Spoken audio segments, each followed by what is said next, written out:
Gresham College presents The BBC, Defending the Public Interest by the Baroness Deech of Cumnor, DBE. Good evening, everyone.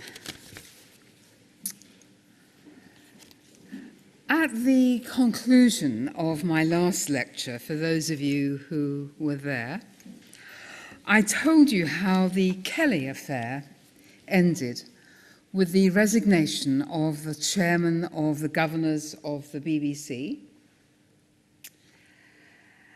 and its Director General, Greg Dyke, and it put reform of governance on the agenda. Even before the charter renewal of 2007, the governors, as they were then, separated themselves, their secretariat and their offices from those of management in order to look and be more at arm's length.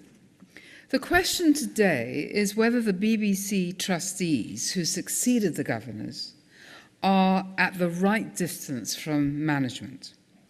Not so far that they can't really know what's going on, but not so close that they lose strategic positioning. That is just one of the questions that are part of that overworked subject of governance of the BBC. I also indicated to you in my last lecture that I thought Lord Hutton got it wrong in two respects. One was his acceptance of the government assertions that there had been no embellishment, no sexing up of the September 2002 intelligence dossier in order to strengthen the claim to go to war with Iraq.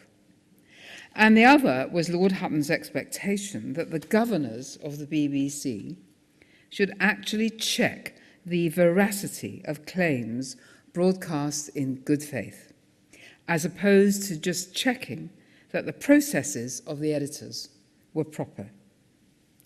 That's not to say that the trustees, as they are now, do not have the last word in complaints. They do at the moment, albeit technically, in that they sign them off at the very last stage, after much previous examination by editorial units and a small committee of trustees. You will recall that Alistair Campbell, there he is, had refused to go through the normal complaints procedure, which might genuinely have entailed the checking as far as possible that Mr. Gilligan's assertion was correct, albeit that we do not know for sure even today. The fact that Mr. Campbell would not use the normal complaints channel, to my mind, completely exonerates the governors from the expectation that they should personally check the veracity of the disputed broadcast. Moreover, the Hutton report made one more suggestion, which I would regard as untenable given the history. In paragraph 290 of the report of the inquiry into the circumstances surrounding the death of Dr. David Kelly, that's the Hutton report of 2004, the judge said that, I quote, "The allegations made against the government in the broadcast at 6:07 was so grave and gave rise to such a serious public controversy that it was unreasonable for the BBC management to expect the government to pursue its complaint about them through the usual channels of the BBC Complaints Unit, procedures which could take weeks or perhaps months before a conclusion was arrived at." Now, this is wrong on two counts. Everybody, government complainant or not, should be treated in the same way in the context of the truth of BBC broadcasts and complaints about their accuracy. And secondly, with hindsight, it was only by the thorough investigation offered by the usual complaints channels of the BBC that the truth or otherwise of the broadcast in question might have emerged. Lord Hutton's report also laid considerable weight on whether Mr. Gilligan had given sufficient notice to the government on May 28th of the allegations to be reported in his broadcasts on weapons of mass destruction on the Today programme the following morning. Mr. Gilligan had spoken in advance to the press officer of the Ministry of Defence, but in paragraph 455, Lord Hutton concluded that the reporter had failed to give a clear indication of the allegations he was going to make, namely that the dossier was exaggerated and about the inclusion of the 45-minute claim. Now, this is interesting because more recently, in the case of Max Mosley versus the UK, a case before the European Court of Human Rights in 2011, the judgment, it was decided that there was no right for a victim, as Max Mosley said he was, for the victim of an exposure of his private life in the media to be informed in advance that this was to take place so that he could seek an injunction to prevent it. You remember that Mr. Mosley was caught in some sort of, how can I put it, bunga, I think, with some women dressed in Nazi uniforms. And he complained to the European Court that he should have been told in advance that this story was going to be run, so that he could have got an injunction, and they said no.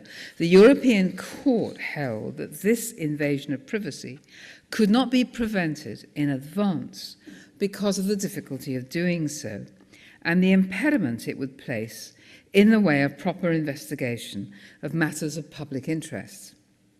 Now, the judgment in the Mosley case was limited to personal matters, such as those of Mr. Mosley.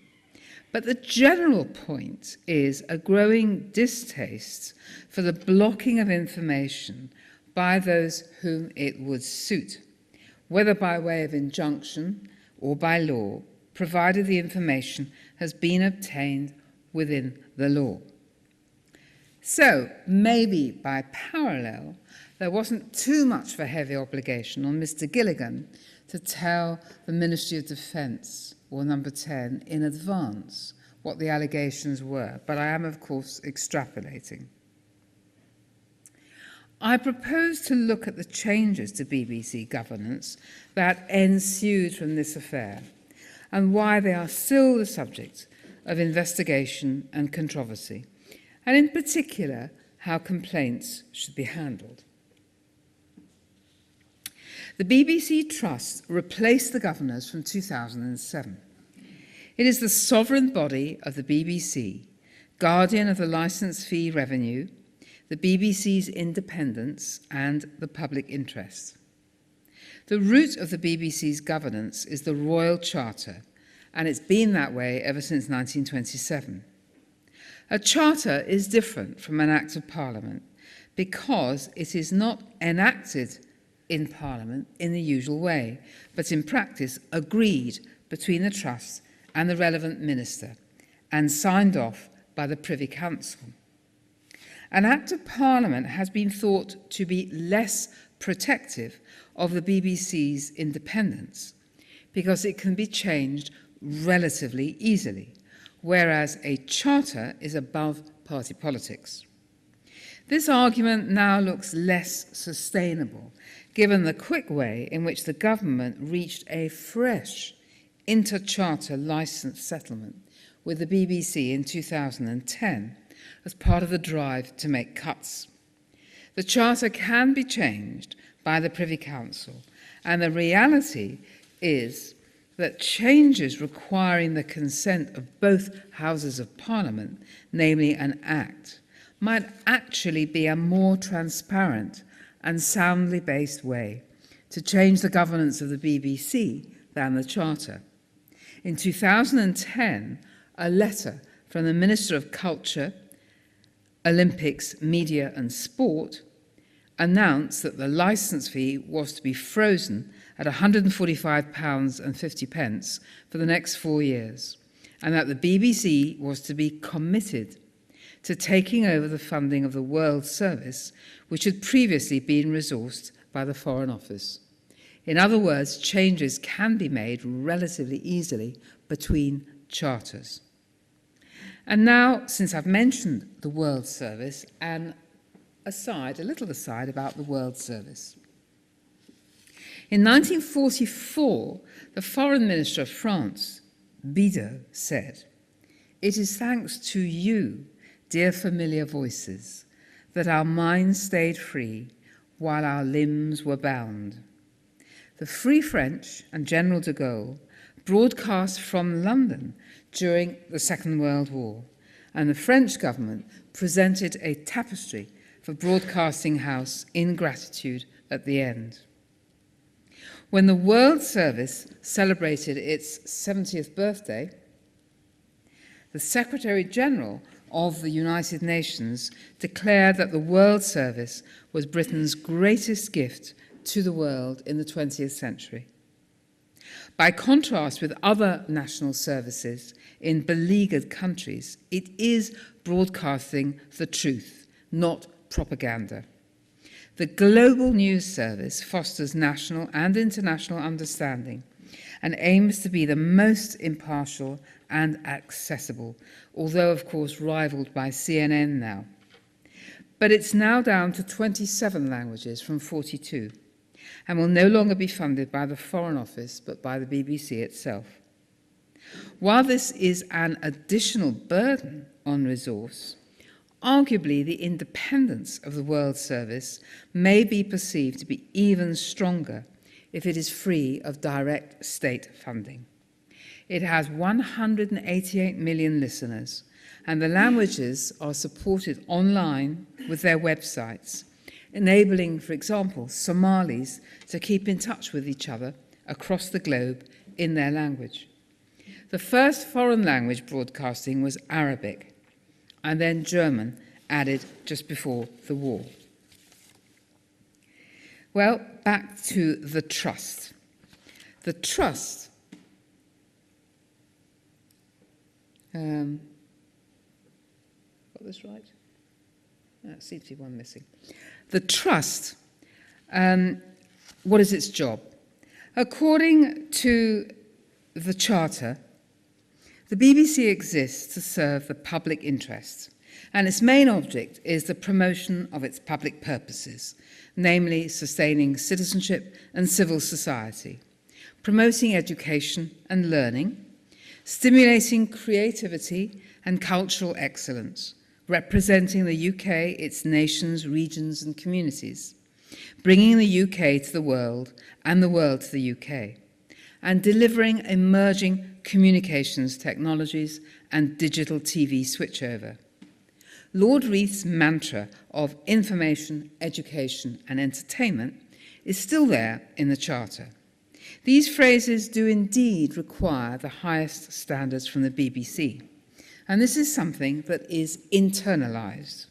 I quote from the chairman, Lord Patton, his RTS Fleming Memorial Lecture last July. He said, "I think the BBC is a core part of our civic humanism in this country, our sense of shared citizenship, underpinned by a common set of values, a common conversation, and an acceptance of mutual responsibility for our individual and collective welfare." How does the BBC fit into that? By providing a public space for argument and creativity, by being a party to the public's engagement with democracy, by allowing citizens to test the trustworthiness of the information they get from those in authority. The BBC, he said, can do all this because it has a license to be different. Its scale, security, and independence allow it the freedom to experiment, to be creative, to take risks, to surprise, sometimes to shock, and even sometimes, unfortunately, to offend. It has the courage to do all that, and it must retain that courage and keep its nerve. All this points to the value of the BBC as an independent institution, not for its own corporate sake, but for what it has come to represent for the rest of us. With all of that, I agree. How does governance of the BBC cope with this major national responsibility? It is often asked whether the BBC Trust, formerly the governors, are cheerleaders or regulators. I can't see the problem in this contrast. Every school governing body, for example, is used to the situation whereby the school is cheered on, but also held to book. The trustees don't regulate, or at least that function is shared with Ofcom, and through the application of other laws of the land, e.g. on fair trade, not to mention the close supervision by inter alia ministers and parliamentary subcommittees. The governance structure of the BBC is laid down in the Charter and the accompanying agreement, which fills in some of the details, and it is always under criticism. I agree with Lord Patton in the speech referred to above that it works, and has always worked pretty well, and there is no need to force the BBC governance to conform to some business or European template of regulation and governance, especially given the failures revealed there, in Europe, that is, in recent years, and indeed in business.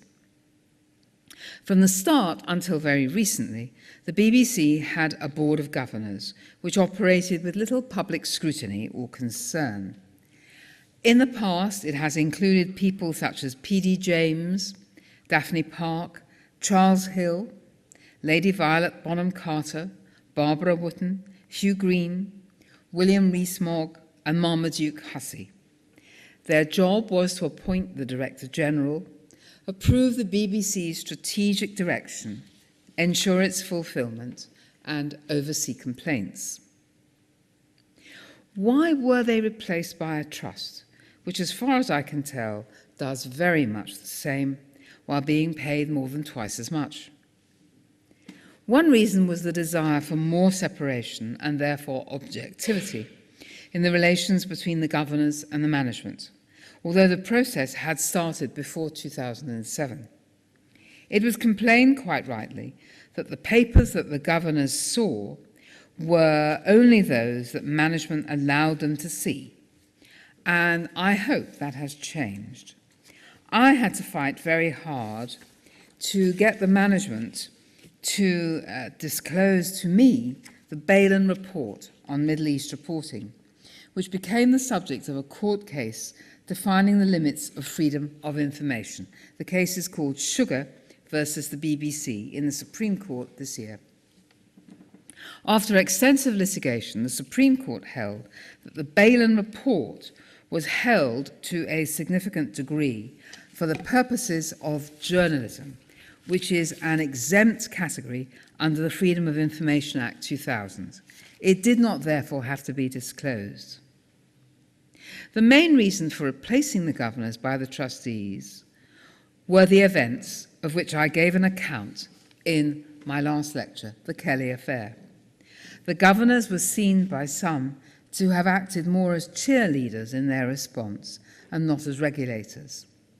I expressed my disagreement with the role that some thought the governors should have taken in that episode, but the minister thought that there had been revealed insufficient independence and clarity about the governor's role. I agree with the chairman of the time, Gavin Davis, that the events were an assault on the independence of the BBC. Many proposals for change were put forward at that time, and the device of the trust was chosen, with more clarity about its job in the new charter. The Charter of 2007 states that the trust is the guardian of the licence fee revenue and the public interest. There are 12 trustees, including 4 with special responsibility for the 4 nations of the UK. Appointments are made after advertisement by order of council with the approval of ministers. It's been suggested that trustees should be interviewed by a Commons Select Committee before approval, as is now the practice with the appointment of the chairman. The Trust's other charter duties are to act in the public interest, assess the views of licence fee payers and represent their interests, secure the independence of the BBC, exercise stewardship of public money, have regard to the competitive impact of the BBC's activities on the wider market, and ensure the BBC observes high standards of openness and transparency. With regard to the last two objectives, I comment on the hard fight, ultimately successful, that the BBC put up to prevent the public seeing the unobjectionable Bailyn report based on the journalism exemption ground in freedom of information law. And I also think the BBC is far too modest in relation to the independent competition, the independent producers and publishers. For example, there was something called the BBC Digital Curriculum, an educational service launched for schools tied to the national curriculum. It had to be abandoned after a year of work because the commercial competitors complained to the European Union. The service was known as BBC Jam, and it became the subject of legal challenge on the grounds of fair trade, that the BBC were moving into a market where there were independent publishers. So, after that, where is the free online education for school children that might have been provided? There would rightly be an outcry, if I can use a parallel case, the National Health Service. Imagine if the National Health Service did not provide the latest scanners because the private hospitals objected to the competition. The Trust has separate staff and roles from those of the BBC executive. I do hope that they're not too separate, for challenge and information exchange require a certain degree of closeness and familiarity, but quite where to draw the line is problematic. Ofcom also has a certain role, as we shall see. It has even been suggested that all governance of the BBC should be handed over to Ofcom. There may be a case for some complaints going there, but anything more would indeed be a curb on independence. For the members of Ofcom have an agenda which is not the same as the trustees. If you want to read more about that, there's an interesting speech by Mark Damazer called In the Pursuit of Purity, Reflections on the BBC, and it was a lecture to the Reuters Institute for the Study of Journalism in Oxford, June 2011.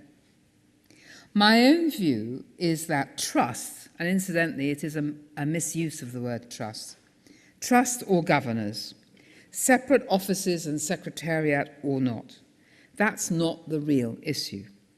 It is the ability of the trustees to know what's going on, to get the information, make input into the agenda, and get the issues debated. In my time, the chairman of the governors had considerable control.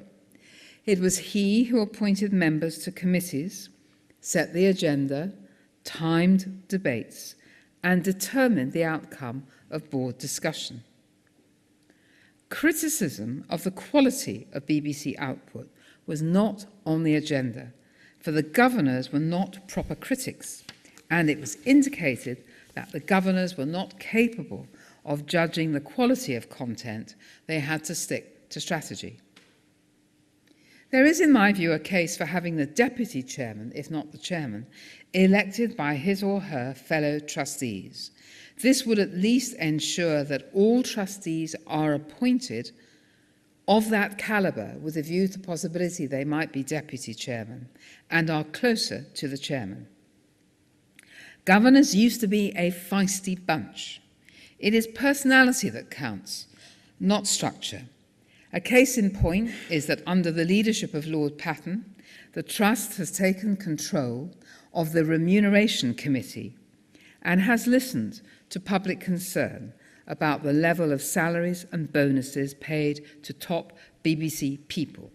We gather that the new Director General, for whom they're advertising now, will not be earning anything like as much as the current incumbent. I described how the BBC is grounded on a charter rather than a statute. This doesn't mean that it is any the less accountable. The question is to whom? For a BBC accountable to the government of the day would feel that its independence was threatened.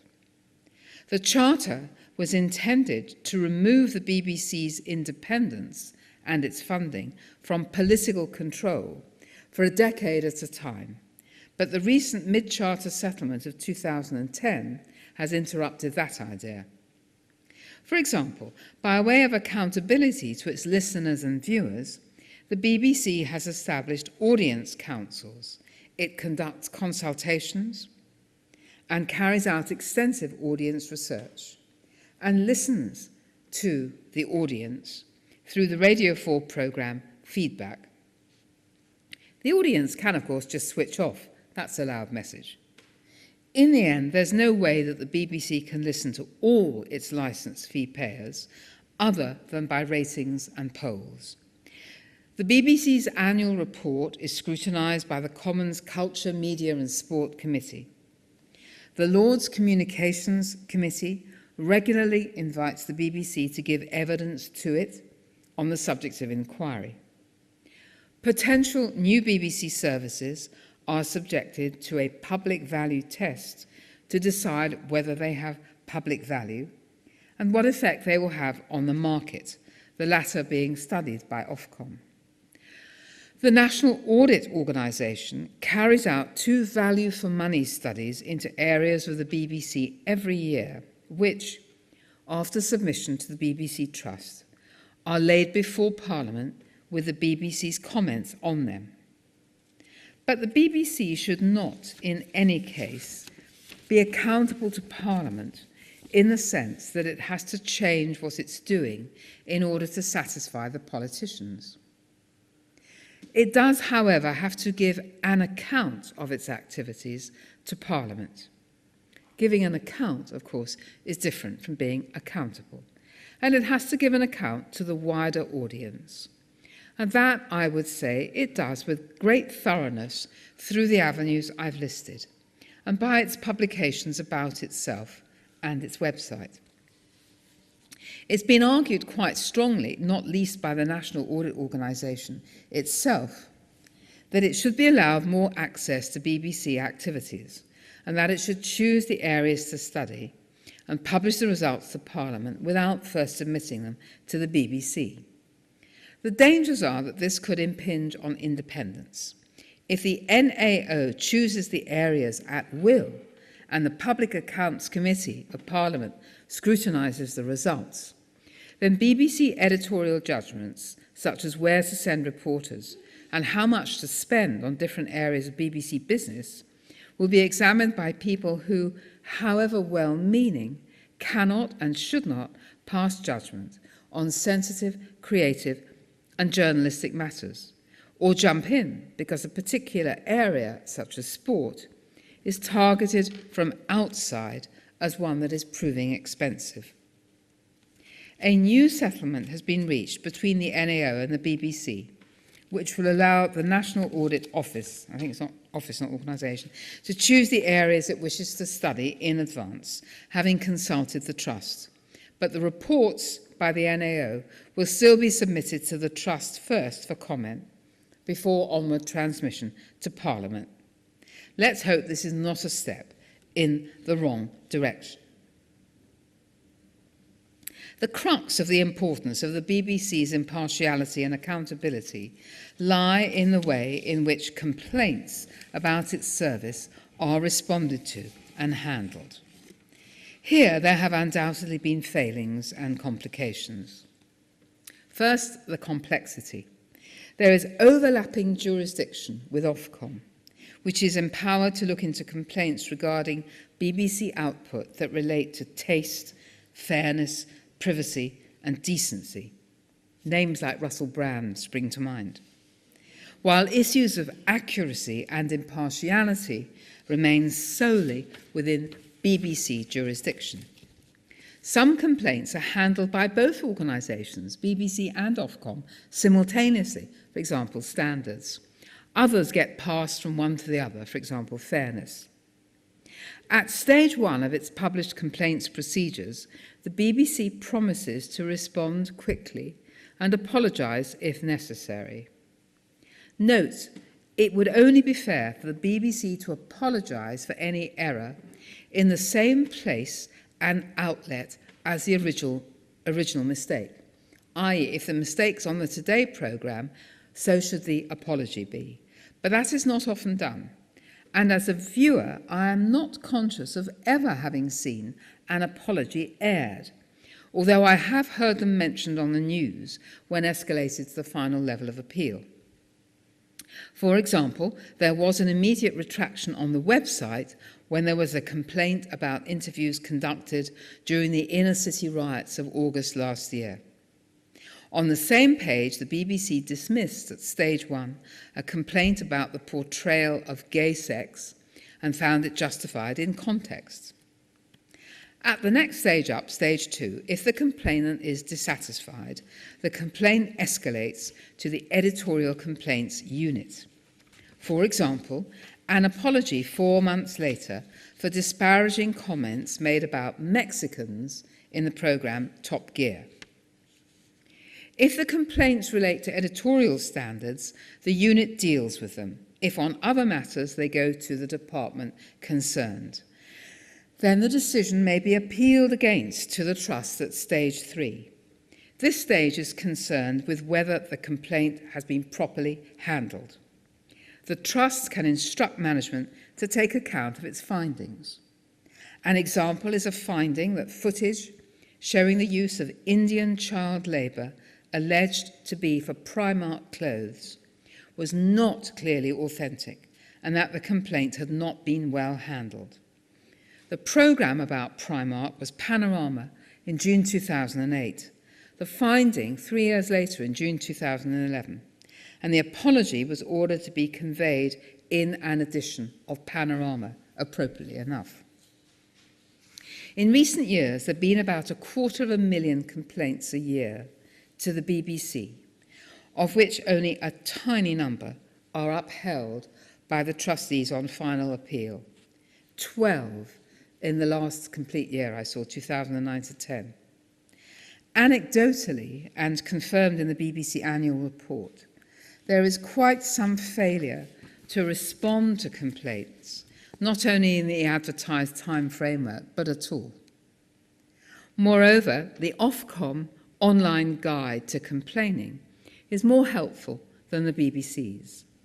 People who complain to the BBC about output are left to write letters in their own words about the problem, instead of being guided to the requirements of the BBC Charter which might have been breached.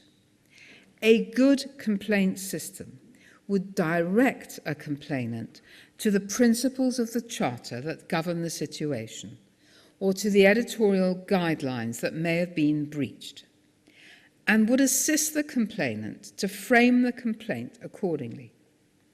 Instead, the complainant, who's probably angry and upset, is left to write a letter or online submission or phone, in their own words, and typically they accuse the BBC of bias, obscenity, etc.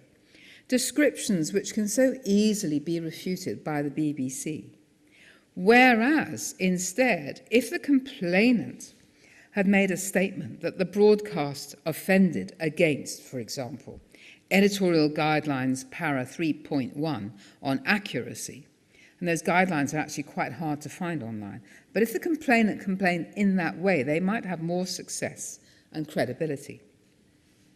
Without doubt, the complaints procedure needs to be clarified, proper guidance given online, and a clear division between Ofcom's jurisdiction and the BBC's jurisdiction over taste and decency determined. Taste and decency complaints, e.g. about Russell Brand or Jeremy Clarkson, have less importance, to my mind, compared with those about accuracy and impartiality, the values by which the BBC stands or falls. This is the heart of the public nature of the BBC. The current slow and unpopular handling of complaints is harmful to the BBC. Its impartiality is what makes it a world influence through the World Service. It is therefore of the utmost significance that its impartiality be guaranteed by a complaints process that matches the significance of the issues. Issues such as, was the Iraq intelligence dossier sexed up? Who may be designated a terrorist or a militant?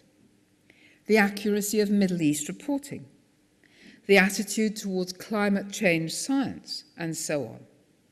These are issues of exceptional national and international importance and deserve to be treated as such, not least because they form national political opinions when they're broadcast.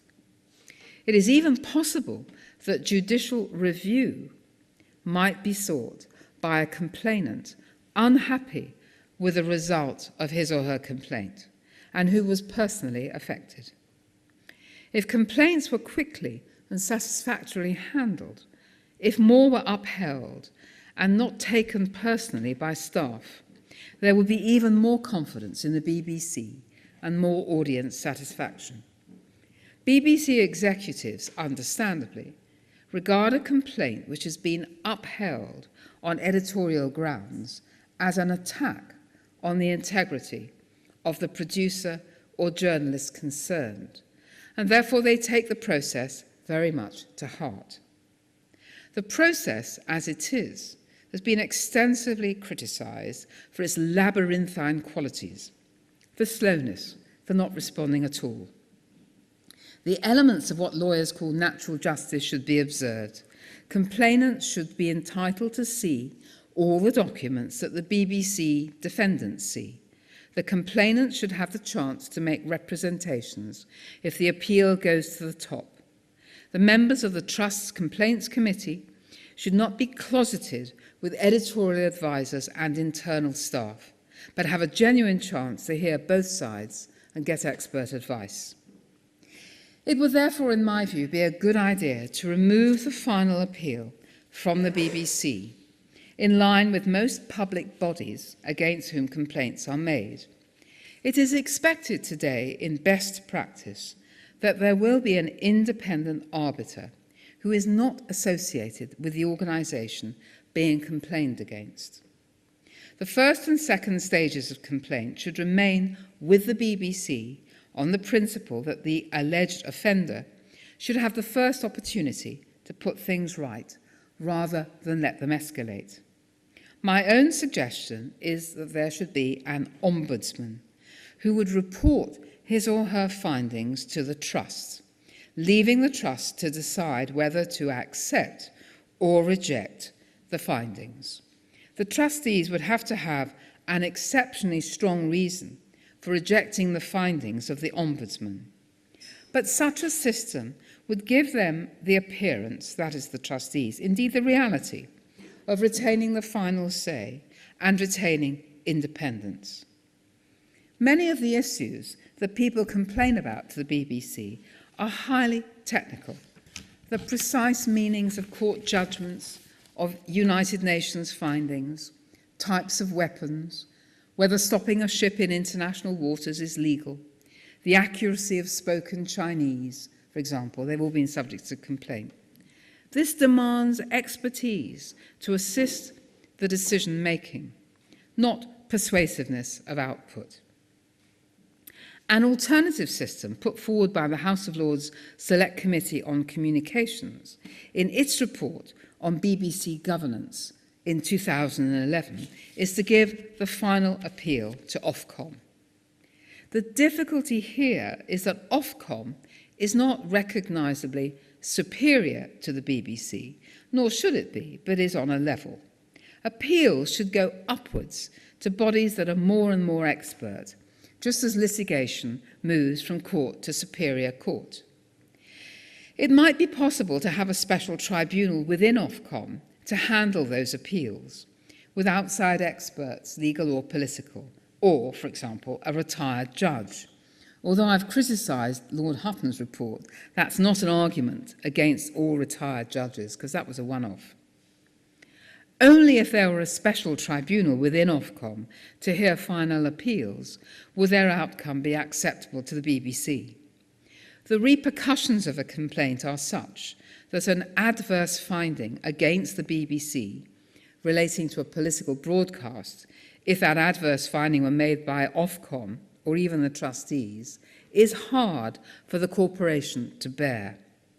It is slightly more palatable if the adverse finding comes from a distinguished outside figure, and this would give the public confidence. The BBC has been content to commission distinguished outside experts in the past to study particular issues of impartiality. For example, Sir Quentin Thomas was commissioned to do a study on the coverage of the Middle East, and Lord Wilson of Dinton on the coverage by the BBC of Europe. I believe that people like them could be trusted to hear appeals.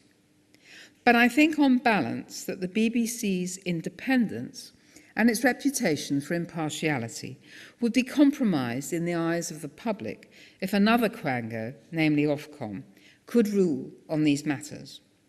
Determinations as delicate as these need to be made by people who have reached the top of their careers and can afford to be fearless. Moreover, the members of the board and committees of Ofcom are themselves too close to the BBC and its culture to be seen as sufficiently detached, because many of them were once with the BBC and several others with ITN. The House of Lords Select Committee were unanimous in regarding externality as essential to BBC complaints handling.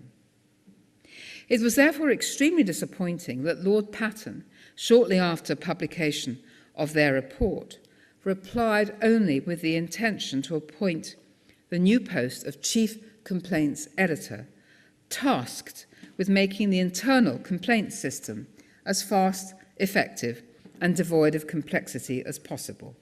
A consultation is currently underway. How would my proposal have worked in the case of the complaint made by Alistair Campbell regarding the Gilligan broadcast on the Sexed Up dossier? If Alistair Campbell had gone through the existing channels, the complaint would have ended up with the trustees, or governors as they then were, perhaps a year or two after the event. The notes on Mr. Gilligan's Palm Pilot would have been examined, and government documents might have been produced to show whether the intelligence dossier was embellished as it went through various drafts or not. And there would have been time to find out what editorial controls and checking were exercised over that early morning phone-in report. While the government might have been left to fume for a couple of years, a thorough investigation would have taken place. It might have had to be determined on a balance of probabilities, for by then Dr. Kelly would have died. And as we know, after many years and in-depth inquiries, we are still not sure what happened, and the Chilcot inquiry has still not reported. There might well not have been the expertise within the editorial complaints unit of the BBC to tackle Mr. Campbell's complaint. If there were a system with an independent ombudsman, as I would prefer, this may well have been a little more face-saving for the BBC if the ombudsman had found against it, and would have been a strong weapon with which to face the government and say that their complaints could not be answered immediately, but would be settled in the end by an expert external to the BBC. In conclusion, the main reform I would make to the governance of the BBC relates to a need for externality in complaints handling. I see nothing wrong with the trustees and executive structure, although I hope that the trustees personally will be big beasts and that they have the power to get the papers they suspect they might need, shape the agenda and elect their own deputy chairman. I hope the executive board can find some non-executives to sit on it who are from more moderate income bands than most leading businessmen are to join them. And I wish they would allow more older women to appear on screen in positions of authority, presenting news programs and announcing. These are the men we see in positions of authority on television. There are plenty of well-groomed older women, and it should be remembered that if the BBC wants to be inclusive and diverse, as it says it does, that half the female population is size 16 and over. We see no women on screen who are as white-haired, wrinkly and cuddly as some well-known male newsreaders and commentators. These are the women that we don't see. Thank you very much.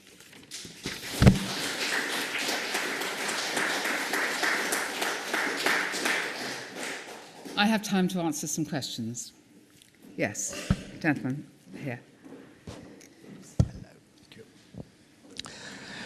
Thank you for your talk, Madam. Very interesting, rather overwhelming in its complexity, but nevertheless very interesting. However, I still feel that the BBC, apart from being able to listen to the radio free of charge, am I right?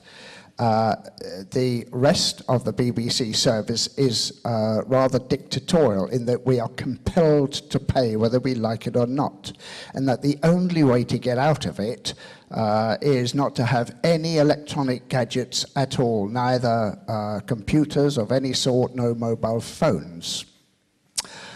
So, and I also object from your talk for the BBC's overseas programme, which I do listen to, because we are forced to pay the, whether we like it or not, the licence fee. If we didn't pay the licence fee, we'd end up in court. I'm for democracy, and if people want to listen to the news, they can pay for it. If they don't want to listen to the news, they don't pay for it. Finished. I think I was asked this question last time, so I have quite a practiced answer, maybe three answers. One is, let's get this one out of the way, the level of the fee. It's £145, which is less than people pay for a yearly subscription to Sky B and all those packages. I don't think there really can be any complaints about the level. I'll come to the other point in a minute. Especially when it is free or reduced for pensioners. I haven't quite got to that age yet, but I'm looking forward to the age when it's either reduced or free. So I don't think one can really quarrel about the level. Now, you say it's like a tax, it's compulsory and you can't opt out. Well, I think it's the least worst of all the alternatives, but I also think that the BBC is like a couple of other pillars of our esteemed democracy. It is like the National Health Service and education. Now, I could say to you, I never use the NHS. I've got private insurance, don't go near it. I'm just saying that, theoretically. I could say to you, my daughter's now too old for education, I'm not getting any, or maybe I've got no children, went to public school, don't want it. But we all pay because it's good for all of us. If you said to me, why do we all have to pay for nuclear arms, I might be more sympathetic.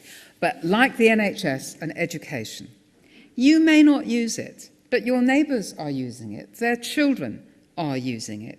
You might have grandchildren or family members who use it.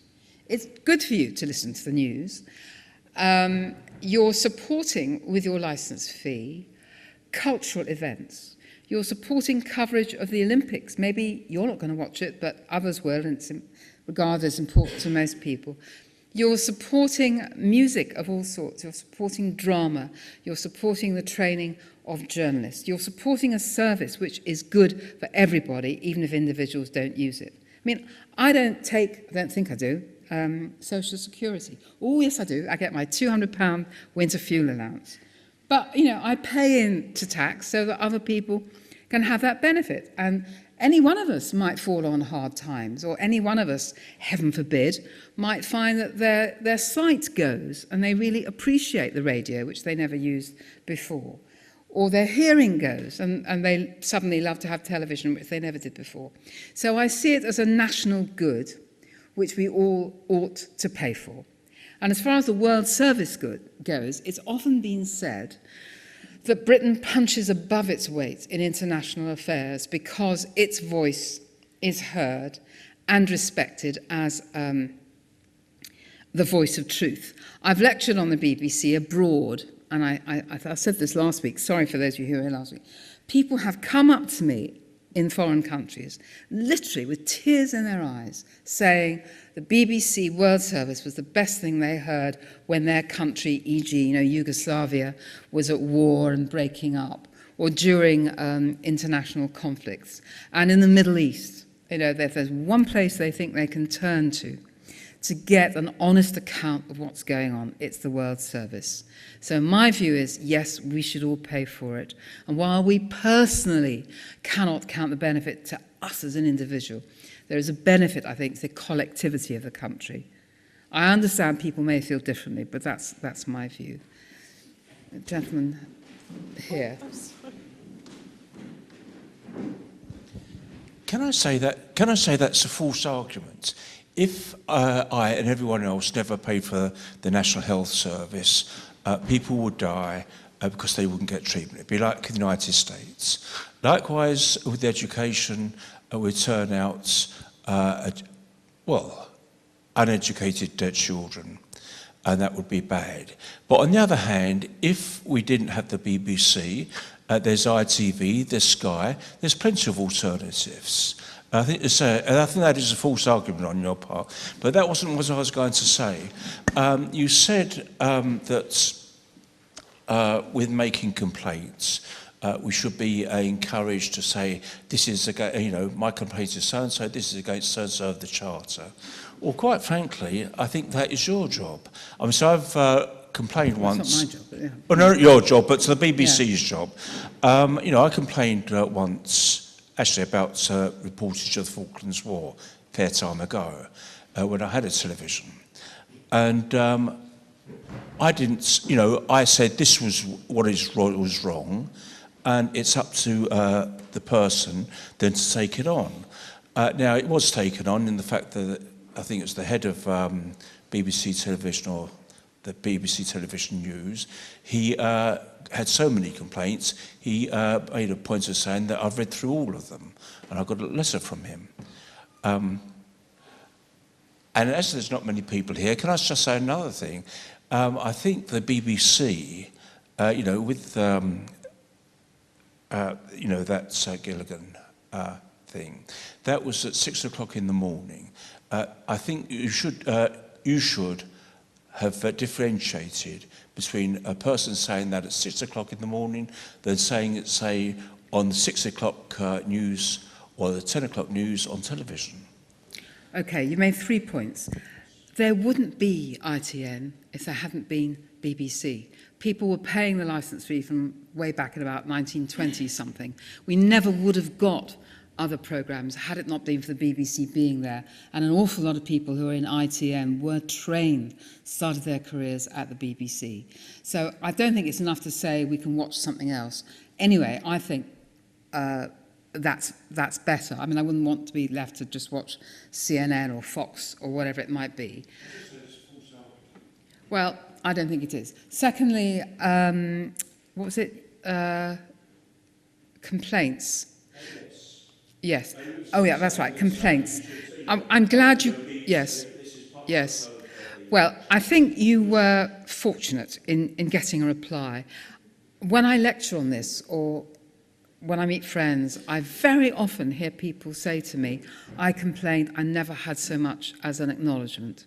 Has anyone else here ever complained to the BBC? Well, you're unusual, because everywhere I go, I find that people have complained.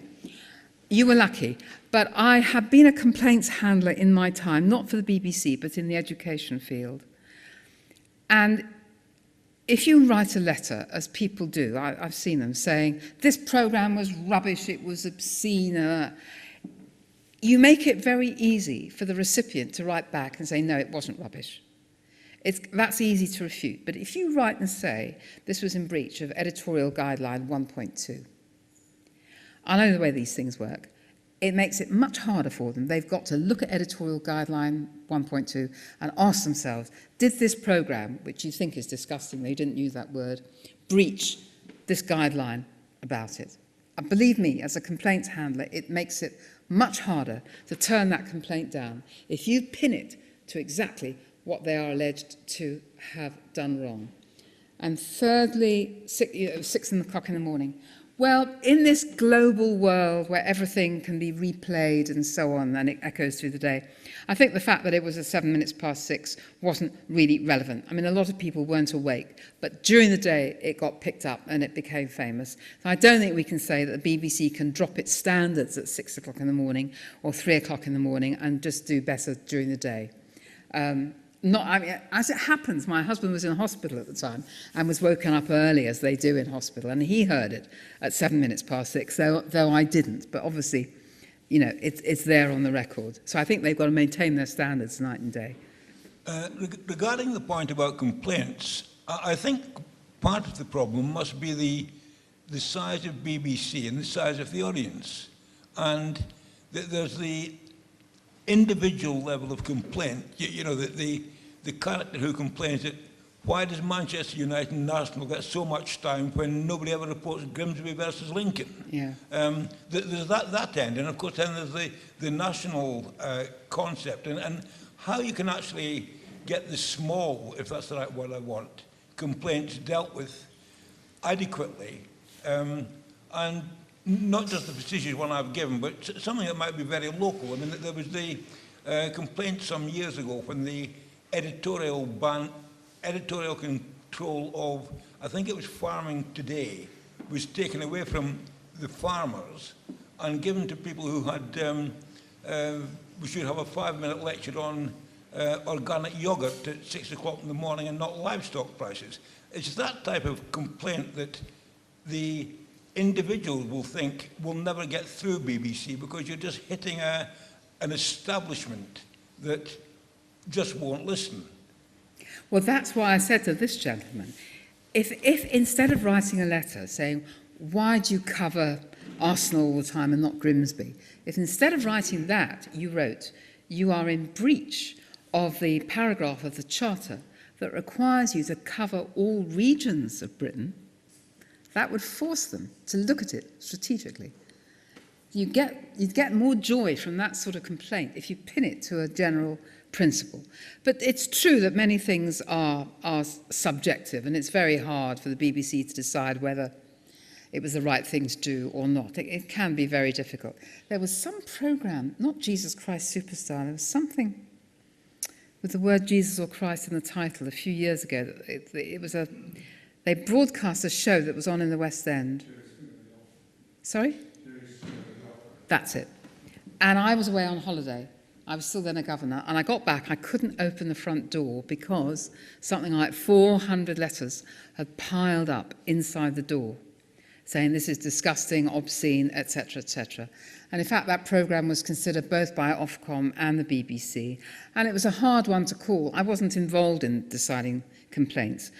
And I think in the end they decided that it wasn't blasphemous and obscene. But letters that just said, you know, this is disgusting, signed, disgusted Tunbridge Wells, get less attention than a letter that says you are in breach of paragraph 1.2, which says you mustn't broadcast material which is offensive or contrary to public order. I mean, I'm just giving you a tip if you want your complaint to be regarded more seriously. That is a way to get through. Lady in white, and then the gentleman with something written on his front. I can't read it. I didn't want to take you down a tributary that you didn't want to address, but you did. And so I have a question about the gender bias issue. I'd be interested to hear your views. Why is it that there are no middle-aged, atomically correct, undoctored women in front of the camera? Oh, lovely question. Well, the day I joined the BBC, I think it was the very first thing I ever said to Greg Dyke. I said, why are there no old women on television? You never see them reading something authoritative. You don't see them chairing question time or any questions or reading the news. You only see very, very beautiful, very thin women. Well, because the BBC has this kind of showbiz view that that is what viewers want to see, I'm afraid. So it is an aesthetic? Oh, yeah, that's right, yes. I mean, there are plenty, as I said. I could have produced, I spent lots of time, I had a great fun trawling through pictures of all the attractive older journalist women I could think of, and the, shall we say, less than model men, all right? I could have produced 20 like that. I had a great time doing it. I decided to leave their names off. I think it's the aesthetics. They think that viewers want to look at younger women. And I think it's absolutely outrageous. I would like to see, I mean, for example, although she's not on television, in politics, the person I see frequently, Betty Boothroyd, do you remember her, former Speaker of the House? She looks wonderful. She's exquisitely dressed. She has a wonderful voice. There are plenty of women like that who are 60 and 70, who are not the size of a model who could do that. And the BBC just will not use them. And I think, complain, write in and complain. They should. They just have these beautiful younger women. I expect the chaps here are quite happy with that, but you know, we women think there should be more older women shown in positions of authority. There's a programme going out right now, which I haven't watched, by a Cambridge classicist called Mary Beard, about Rome. And I haven't seen it, but I've read the reviews, and apparently someone said, she looks too dreadful, she ought not to be presenting on television. Now, that's outrageous. Does she look any different from, you know, she probably looks a whole lot better. I haven't seen the programme. It ought not to be important. I mean, granted, you should make an effort, I think, to look at these reasonably tidy when you're on television. But that ought not to be held against her if she doesn't look like some young model. So I feel very strongly the BBC should be showing older women, not just acting, but doing something authoritative on the news. They should be able to be the main anchor all on their own. One older woman ought to be able to conduct the 10 o'clock news or question time or whatever it is. Absolutely. Yeah. Thank you very much. I really want to go back briefly, please, to the reaction of the governors to Hutton. Since last time, I've taken your tip and read Greg Dyke's book, which is a very good read, and it tells me something that I didn't know before. First of all, that the governors were not unanimous. It went 7-4. The ones against him were the posh ones. The ones with him were presumably less posh. But anyway, the governing board was split. But yet, what stops me in my tracks towards the end of this book is this sentence: rather than being damaged by the Hutton affair, the BBC has been strengthened by it. And then he goes on to say, the many things that were wrong with Hutton, and that in the end, the BBC was shown to be right. Well, my problem with that is that was apparent about Hutton, I mean, immediately, like on the day of his report, which was seen to be at odds with his inquiry. And that if, I think you have by implication answered this point this evening, if the governors had spent time, in the first place, it's not impossible that two of them would move across, but secondly, that the weight of public opinion against Hutton and for the BBC would have prevented the governors from allowing Greg Dyke to go and hanging Andrew Gilligan out to dry, where Andrew Gilligan, was not it's really a classic understatement to say that he was more right than he was wrong. He was almost totally right, it seems to me. Therefore, no matter what organizations we have, the the governors, or whatever they're going to be, trustees, whatever, have got to be prepared to stand their ground and not be bullied into a quick and wrong course of action by the likes of Campbell, who I remind you that Shirley Williams, no less, called his role a constitutional outrage. Is there anything in all of this, do you think? Yes. Now, I've obviously read Greg Dyke's book. He wasn't in the room when the decision was made, and it's true the governing body was split. I wouldn't say it was posh ladies on one side and not on the other. He gave me a signed copy of his book. I wasn't one of the posh ladies. I wasn't as posh then as I am now. So I wasn't one of the posh ladies. But it's true that the governing body was split. And if there's one thing I deeply regret, it is that we didn't do, as you have said, spend longer over it. There was huge pressure to do something. My recollection is that we were actually meeting through the night, I think. And it's always a mistake to do that. You always do better if you look at the situation, go home, think about it, and wait. And I think you're right. If we sat around for a few more days, I think we would have been better equipped to take a more strategic decision. I think you're right. And when Greg Dyke says the BBC emerged stronger, I think he's referring to, in large measure, the changes in governance, which I've tried to describe this evening, and also the kind of trust that people had in the BBC. It dipped a little bit, and then it bounced up to the regular level. And I think people felt after a bit that Hutton had not done as well as he might do in relation to the BBC, and public opinion did swing back towards the BBC. But the end of the story hasn't happened. We're waiting for Chilcot. One day we'll get the truth. It might take 30 years. You know, some of these public documents, they sit on them. Yeah. We haven't got to the bottom of it yet. We don't know. But I think you're right in that if we'd waited longer, the outcome might have been different. But it's very hard when you're sitting there. It was a curious sensation. There were television cameras in the street outside reporting, and we could see the television screens inside on what we were doing inside the actual BBC building itself, which was very odd. And some of it was nonsense. I remember at one stage they said, wine and sandwiches are being brought to the governors. I thought, oh, no, not true at all. And some of the things that went out weren't true. Some of it was leaked, quite accurate, but some was not. Some was not. Any more questions? No. Okay, thank you all very much. I'm back in a fortnight lecturing about legal regulation. For all information, please visit www.gresham.ac.uk.